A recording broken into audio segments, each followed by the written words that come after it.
Now I wonder if anyone else has noticed this. So let's say you're watching an interview and it's going great, you're getting invested into the story. Then randomly they decide to jump to a clip of the interviewer nodding their head, looking at what the person's doing, just nodding along.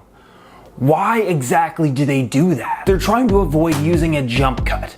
And if you don't know what a jump cut is, what I'm talking about here is when the person skips ahead further into the sentence. Now, sometimes you can get away with it when it's something simple like this.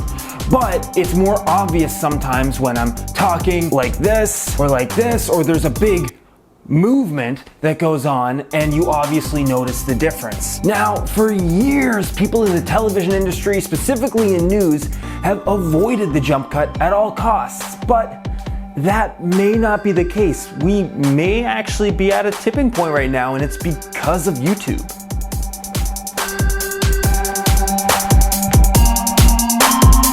Channels like the Vlog Brothers and many other vloggers that would be embracing the jump cut. So instead of just doing it in the way that it's subtle and you barely notice it, they would literally be jumping around the frame.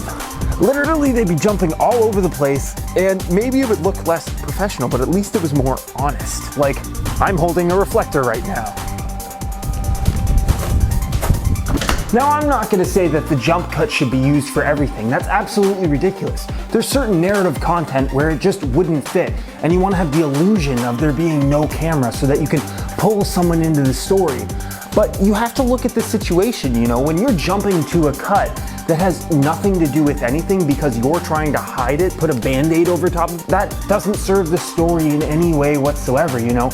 People over the years have gotten kind of a literacy with films, if that makes sense. You know, back at the beginning there were plays, and then there were cameras. And with cameras, they basically just set it up like a play and recorded the play. Because they didn't think people would understand that, oh, there's a scene and there's going from here to here. But over the years, people started to get used to that, and they would get their minds around it of, oh, okay, so we're transitioning to a different scene and we're doing this and that. And it made more and more sense as things went on because, you know, that literacy of the public continued to grow.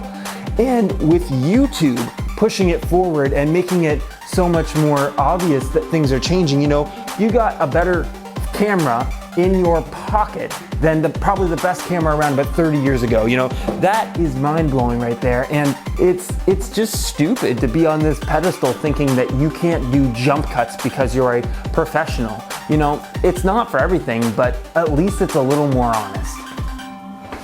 Plus, who decides what exactly is professional anyway?